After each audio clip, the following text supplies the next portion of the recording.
attacked Pearl Harbor, our west coast became a potential combat zone.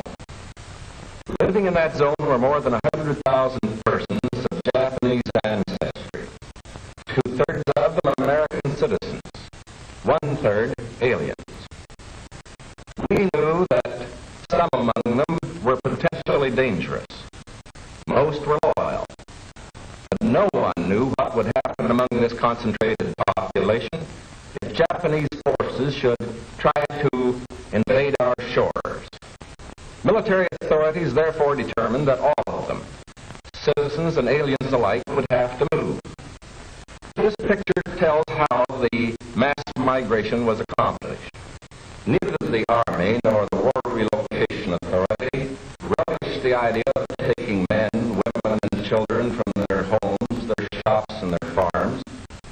So the military and civilian agencies alike determined to do the job as a democracy should, with real consideration for the people involved. First attention was given to the problems of sabotage and espionage. Now, here in San Francisco, for example, convoys were being made up within sight of possible Axis agents. There were more Japanese in Los Angeles than in any other area.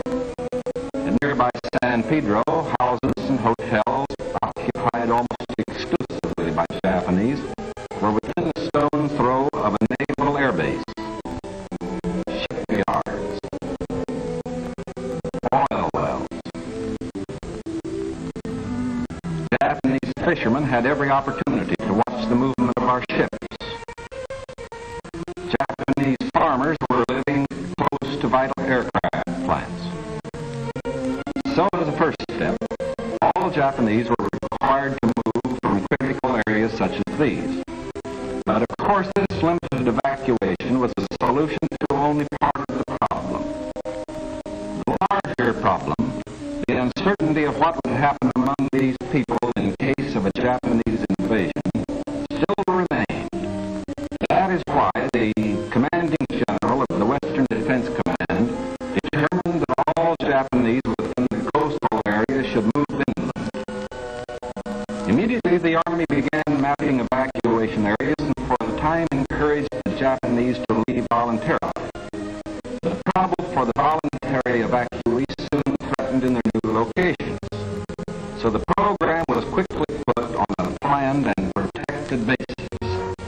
Thereafter, the American citizen Japanese and Japanese aliens made their plans in accordance with Army orders. Notices were posted. All persons of Japanese descent were required to register. They gathered in their own churches and schools, and the Japanese themselves cheerfully handled the enormous paperwork involved in the migration. Civilian physicians made preliminary medical examinations. Government agencies helped in 100 ways. They helped the evacuees find tenants for their farms.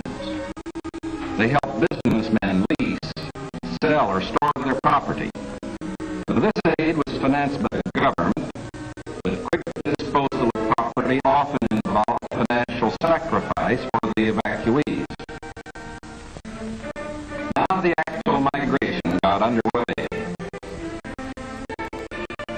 The Army provided fleets of vans to transport household belongings,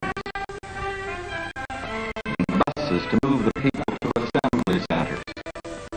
The evacuees cooperated wholeheartedly. The many loyal among them felt that this was a sacrifice they could make in behalf of America's war effort.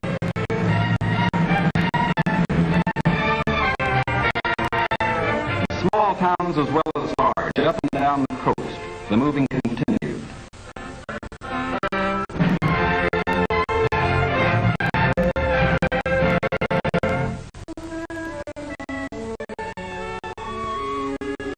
Behind them, they left shops and homes they had occupied for many years.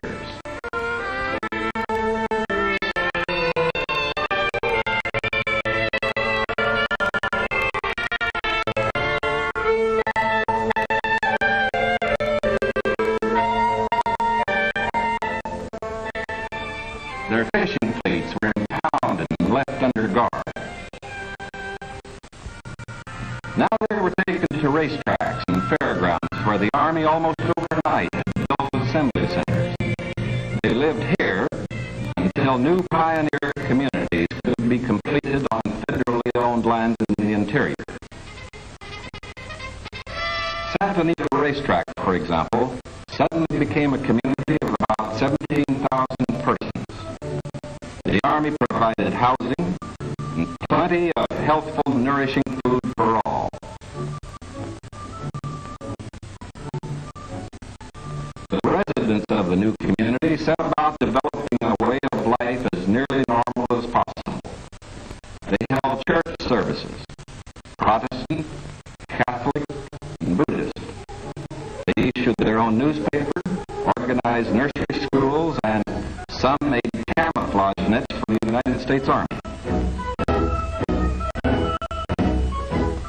Meanwhile, in Arizona, Utah, Colorado, Wyoming, and elsewhere, quarters were being built where they would have an opportunity to work and more space in which to live.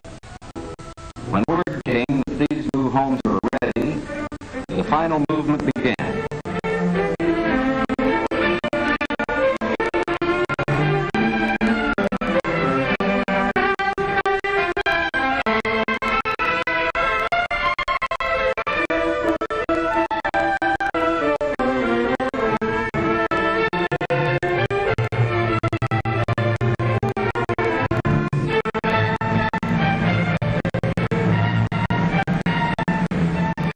At each relocation center, evacuees were met by an advance contingent of Japanese who had arrived some days earlier and who now acted as guides. Naturally, the newcomers looked about with some curiosity. They were in a new area, on land that was raw, untamed, and full of opportunity. Here they would build schools, educate their children, reclaim the desert. Their own physicians took precautions to guard against epidemics. They opened advanced Americanization classes for college students, who in turn would instruct other groups. They made a rough beginning of self-government. For while the Army would guard the outer limits of each